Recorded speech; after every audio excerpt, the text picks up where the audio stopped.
Willie Rebillame nagbigay ng tribute kay Mercy Sunot sa Will to Win at pauwi na din ang mga labi ni Mercy Sunot sa Pilipinas. Magbibigay tayo ng pagbibigay-pugay sa isang banda, sa isang taong, kumbaga, nandyan sa ating mga tenga yung kanyang pagkakanta, ng mga kantang pinasikat po ng bandang Aegis. Alam niyo, for last week pumanaw na po si Miss Mercy Sunot. Isa po sa membro po ng Aegis. Ako po ay nagpaalam sa kanilang manager at sa kanyang kapatid na magbibigay kami ng tribute ngayong araw na to para po magbigay pugay. Di ba? Kami kailan po, nung siya po ay nagpapalam, nag-video pa siya, nung siya po ay na-operahan.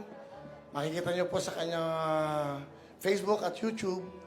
At alam niyo, malapit sa akin ng bandang to. Nung nasa ABS pa ako, every time may meron akong okasyon, lagi silang uma-attend sa akin, birthday ko, anumang okasyon meron ako, na hindi sila nagpapabahid sa akin.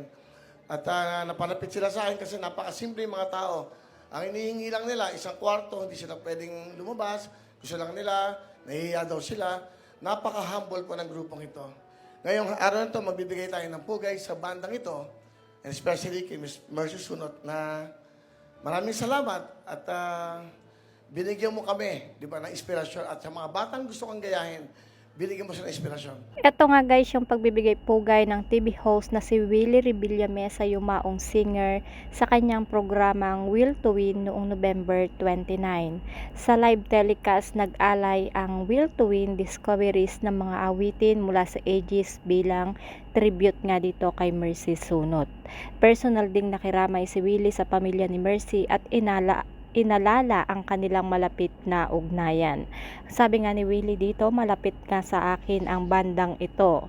Palagi silang uma-attend sa mga okasyon ko noong nasa ABS-CBN pa ako. Lubos ang pasasalamat ng Aegis Band sa pagmamalasakit at suporta ni Willie para sa kanilang yumaong kasamahan. Inaasahan ngang maiuwi sa Pilipinas ang labi ni Mercy Sunot na kung saan siya yung lead vocalist ng Aegis na pumanaw nga noong November 17, 2024 sa edad na 48 dahil sa breast cancer at lung cancer. Ayon nga sa pamilya nitong si Mercy Sunot, galing nga daw sa San Francisco, California, dadalhin daw ang kanyang mga labi sa kanilang bayan sa Carmona, Cavite, kung saan doon nga siya ibuburol.